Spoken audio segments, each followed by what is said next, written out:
Cutting the maize each year is always a challenge, and we always hope for a nice day. Although we want it to be warm and dry, we don't want it to be too hot because it's quite a job really.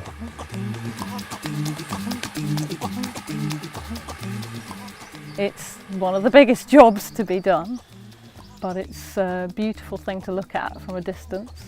In the summer you hear all the children laughing as they run around it. We have about 90,000 visitors that come to visit the maze every year, so you can imagine it takes a real beating with all those feet trampling around the narrow paths, compacting the ground, forcing steps to collapse, making the plants really struggle to grow.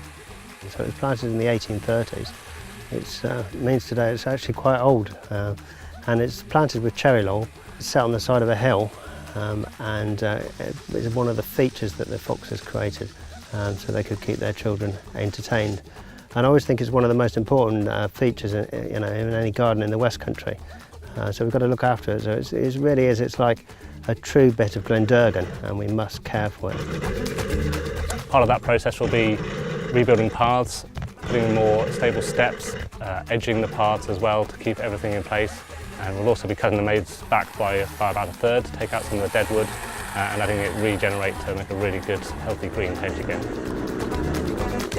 It's just such a special thing, the maze, so to be able to make it look smart again each year and give it a tidy up is just really rewarding.